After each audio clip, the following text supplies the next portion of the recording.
Bien, buenos días. Vamos eh, a realizar una sesión extraordinaria del mismo estilo que hicimos el año pasado, con motivo de la aprobación de la Ley 31/2022, que es la Ley de Presupuestos Generales del Estado para 23. Eh, Hago una breve introducción antes de ver exactamente la parte de derecho administrativo que ha sido modificada y que yo creo que tiene un enorme interés. Y es que me gustaría simplemente decir que hemos tenido, probablemente ustedes recuerdan, y probablemente yo el año pasado hice ya esta discusión aquí, hemos tenido un largo debate sobre qué pueden y qué no pueden incluir las leyes de presupuesto. La historia decía que nada que no tuviera que ver con la ordenación de los tributos. La realidad es que, y la prueba está en esta propia sesión, es que se están produciendo incorporaciones, digamos, masivas de cosas de regulaciones que materialmente no tienen que ver con ingresos y gastos. Y si me admiten una idea, les diría, y simultáneamente el Tribunal Constitucional las va anulando. Y entonces se produce cada vez más, y pongo por ejemplo la sentencia de hace 15 días, que anula, y probablemente ustedes lo recuerdan, el cambio de fuero que se había hecho entre la jurisdicción contencioso administrativa y la jurisdicción social en relación con la impugnación de los actos separables en los procesos selectivos del personal laboral al servicio de las administraciones públicas. Si ustedes recuerdan, eh, el año pasado hablamos de eso aquí. Y yo les dije, este es un precepto que ni por asomo tiene que ver con un planteamiento como este. Consecuencia, no ha acabado el año, el Tribunal Constitucional lo ha... Situación, pues si me admiten una broma de primero de año, les diría, pues un caos, porque ahora no sabemos si la ley tiene efecto retroactivo porque es procesal y los procesales en principio se rigen por el principio de que la ley que regula el inicio es la que regula el final. Bueno, esto puede pasar con el planteamiento que aquí les traigo y que se refiere a un montón de normas jurídico-administrativas. Vamos a intentar hacer algún desglose de cada una de ellas, ¿no? La primera que me gustaría que vieran es esta, que se refiere a la modificación de la ley de patrimonio de las administraciones públicas. La ley de patrimonio añade, o a la ley de patrimonio, al artículo 24, que ustedes inmediatamente ya se imaginan que viene de otra reforma, le añade un apartado 5, que dice a los exclusivos efectos de la cuantificación del precio de denuncia, que ustedes saben que es una de las características de la ley de patrimonio, a los efectos de intentar que las administraciones públicas recobren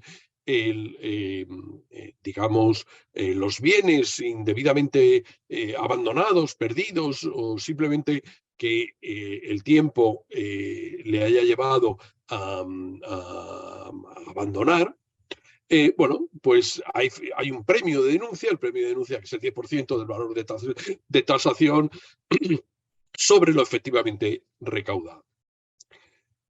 El nuevo 5 del 24 dice, a los efectos de la cuantificación del premio por denuncia, cuando la Administración del Estado haya sido declarada heredera ab intestato y en aplicación del 1006 del Código Civil, haya aceptado la herencia de quien por testamento instituyó heredero a la persona de la Administración General del Estado que fue declarada heredero ab intestato, se considerará que existe un único caudal hereditario resultante de la suma de ambas sucesiones, es decir, la que vincula la persona jurídica y la persona física.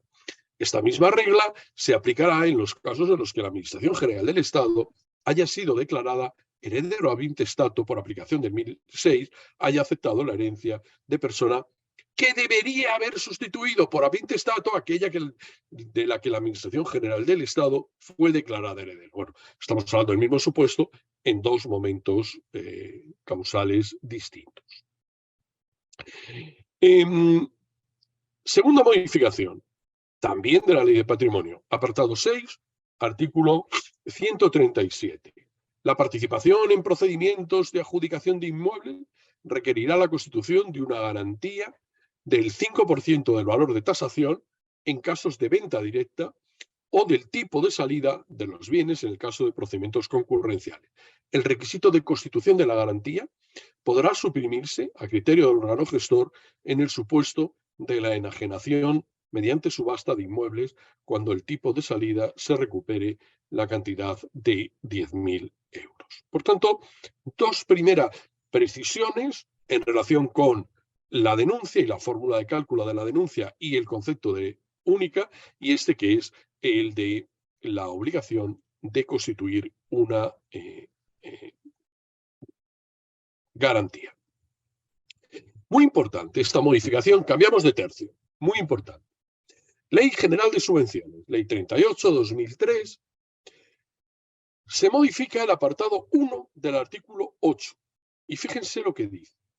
Ustedes recuerdan, simplemente hago un paréntesis para entender este artículo, ustedes recuerdan que nos estábamos moviendo siempre en que el plan estratégico de subvenciones marcaba la propia virtualidad y existencia de una subvención. Ahora dice, las bases, bueno, cierro el paréntesis, pero añadiéndole, esto había llevado al Tribunal Supremo y a los tribunales a anular todas aquellas subvenciones que no estuvieran debidamente reflejadas en el plan estratégico y a considerar que el plan estratégico era, por tanto, la vinculación necesaria para la propia existencia de la subvención. Ahora se dice, las bases reguladoras de cada subvención, cuando hagan referencia al plan estratégico de subvenciones en el que se integran, señalando de qué modo contribuyen al logro de sus objetivos. Dice, en otro caso, piensen que no haya plan, deberá motivarse porque es necesario establecer la subvención. Probablemente ustedes se han dado cuenta de que es un juego de palabras sutil y el cambio consiste exclusivamente en indicar que cuando hay plan estratégico es necesario señalar cómo se vincula la subvención correspondiente con el plan. Y luego se añade, en el caso de que no exista, hay que deducirlo de la palabra, de la frase en otro caso, cuando no existe, deberá motivarse porque la subvención es importante para el cumplimiento de los fines del propio órgano administrativo. Perdón. Se añade una modificación del artículo 20 que se refiere a la regulación de la base nacional de subvenciones, que es reservada, que no puede ser cedida a terceros y que incluye entre sus objetos la planificación de las políticas públicas, la mejora y protección de los intereses financieros de la Unión Europea, la conexión con la hacienda pública y, en particular, la lucha contra el fraude y las subvenciones públicas. Bueno, esto ustedes ven que no es una forma de incrustar en la información todo lo que viene de las exigencias de Next Generation y, en general, de otros planteamientos. En este mismo artículo les he ido subrayando ahí, digamos, distintos elementos que, si pudiéramos hacer un resumen de esta transparencia que les estoy mostrando, nos permitiría decir que la base nacional de subvenciones ha incluido otros aspectos importantes, como son las ayudas al lado de las subvenciones estrictamente consideradas. Tercera modificación de la ley de subvenciones.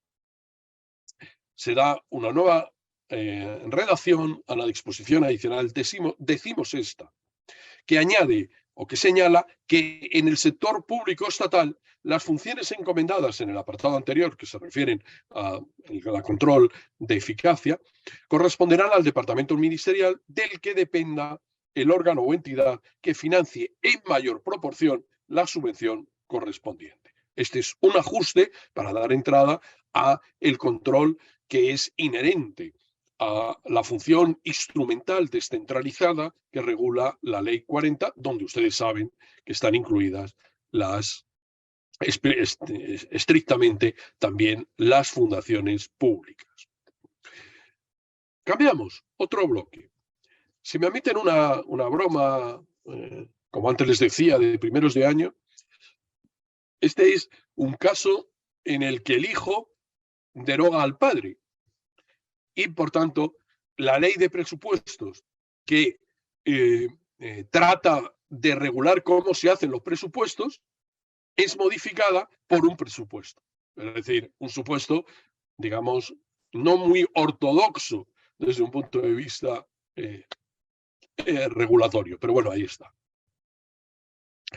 La persona titular del Ministerio de Hacienda modifica el artículo 73 y añade que la persona titular del Ministerio de Hacienda y de Función Pública, a propuesta de la IGAE y con el fin de garantizar el avance de la transformación digital del ciclo de ejecución del gasto y de control del gasto, determinará los documentos y los tipos de gastos que corresponden a las distintas fases y que, por tanto, pueden transformarse en un input digital. Más importante, 151. No sujeción a fiscalización previa. Y añadimos, incluimos un apartado G que dice los gastos correspondientes a las actuaciones objeto del régimen excepcional de emergencia regulado en la Ley de Contratos. Probablemente este es un precepto pensado en clave de situaciones de excepcionalidad atmosférica como la que vivimos en Canarias y este tipo de cuestiones, ¿no?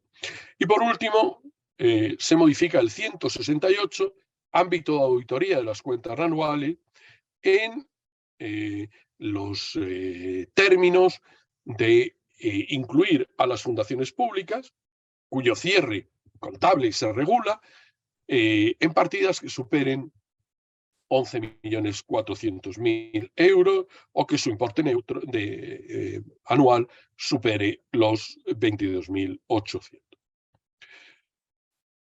Perdón. Más presupuestaria. Las entidades que integran.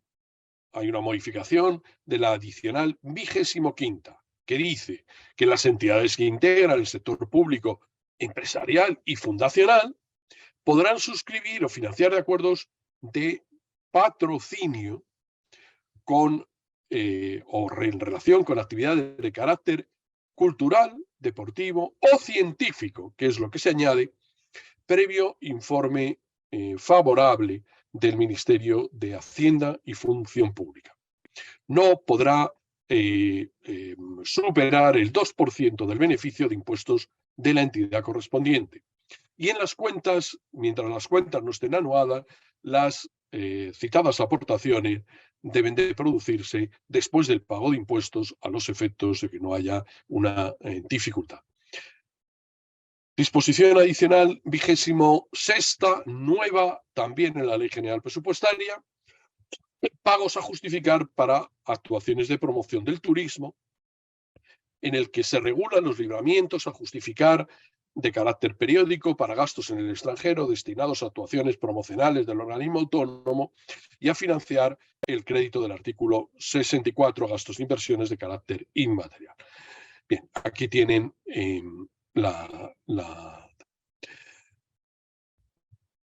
más otro bloque. Ahora ya no hago la broma del padre y el hijo, pero piensen que no deja de ser una determinada paradoja, que si la ley de presupuestos no puede crear impuestos, malamente puede modificar la norma que dice cómo se crean los impuestos. Por tanto, aquí vamos a encontrarnos también con una discusión. En todo caso, sin literatura, se modifica la Ley 58/2003 de 17 de diciembre, general tributaria, y se añade que tienen carácter reservados los datos con trascendencia tributaria, hasta ahí el párrafo primero, que ven es literalmente el mismo que tiene en estos momentos el 95, y se modifica el apartado D, que dice, cuando se refiere a la colaboración de las administraciones públicas para la prevención y lucha contra el delito fiscal, el fraude en la obtención o percepción de ayudas o subvenciones con cargo a fondos públicos o de la UE, y añade, incluyendo las medidas oportunas para prevenir, detectar, corregir el fraude, la corrupción y los conflictos de intereses que afecten a los intereses financieros de la Unión Europea. Nuevo bloque, contratos del sector público. Como ustedes ven, y aquí tampoco me resisto a hacer un comentario, todos los años, o sea, es raro el año que no haya una modificación. Pero bueno, vamos a ella. Ahora añadimos una disposición adicional octava en relación con las prácticas contrarias a la libre competencia. Y esa modificación tiene estos dos apartaditos que les he subrayado. La de introducir el que la notificación que realiza la Junta Consultiva y los órganos competentes cuando se plantea un recurso especial a la Comisión Nacional de Mercados y la Competencia cuando afecta a ese ámbito, ahora se añade, y también, en su caso, a la autoridad de competencia autonómica correspondiente allí donde está constituida, y añade que se aplicará esta comunicación a los efectos del 151 de la Ley 9, por la que se transponen al ordenamiento jurídico las directivas en materia de contratos. Régimen jurídico del sector público. Ley 40/2015. Se modifica el artículo 121.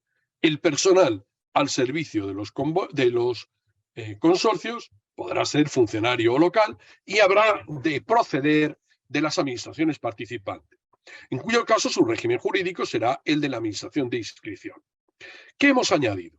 Excepcionalmente, cuando resulte posible, cuando no resulte posible contar con personal procedente de las administraciones participantes en el consorcio en atención a la singularidad de las funciones a desempeñar, o cuando tras un anuncio de pública convocatoria de un puesto de trabajo restringida a las administraciones consorciadas no fuera posible cubrir dicho puesto, el Ministerio de Hacienda podrá admitir la autorización para contratar por parte del consorcio en quienes no tengan dicha condición. Modificación del 122.3, también de la Ley 40, que se refiere al órgano de control interno al que está adscrito el consorcio, debe realizar las auditorías, y aquí tienen un poco, no se las voy a leer porque no merece la pena, pero ahí tienen las cuantías señaladas. Siguiente bloque, el EBEP.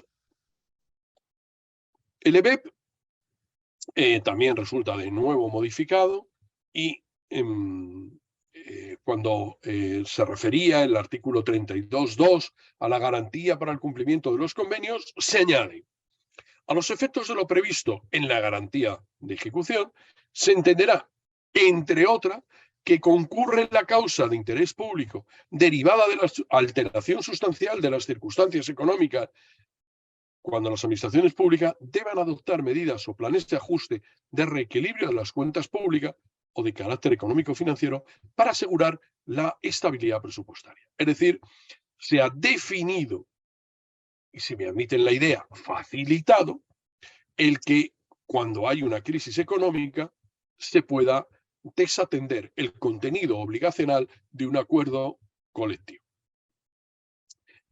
Se suprime el último párrafo del artículo 10 del 38, que se refería a lo mismo, que es la garantía del cumplimiento de tal.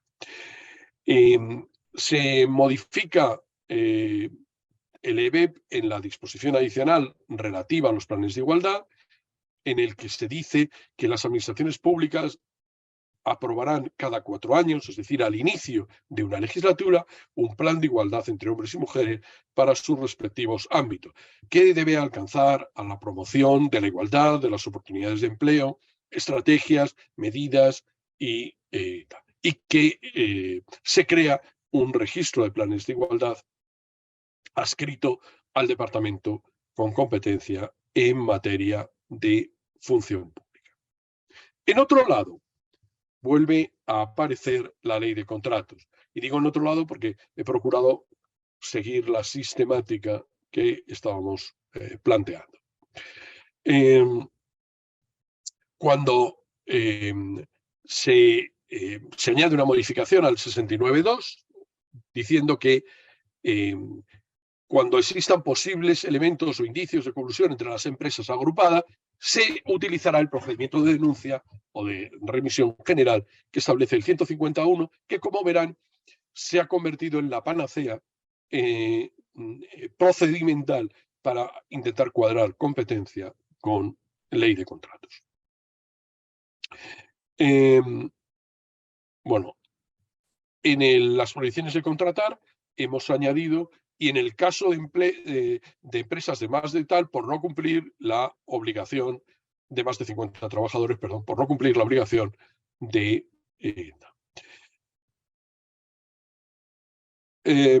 más contratos.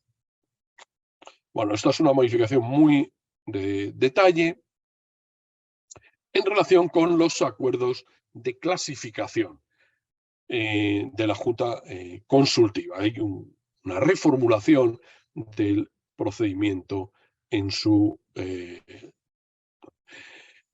se añade también una modificación al 88.1, que se refiere a la solvencia técnica en los contratos de obra.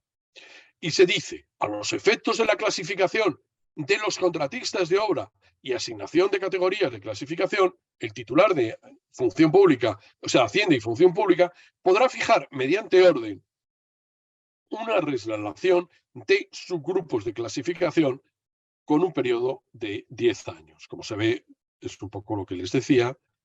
Exactamente igual pasa aquí, artículo 150, clasificación de ofertas y adjudicación del contrato. Como les decía antes, se ha convertido en el eje de todas las regulaciones. ¿Por qué? Porque es el que trata de hacer concordar la adjudicación y el principio de libre concurrencia. ¿Cómo lo ha hecho?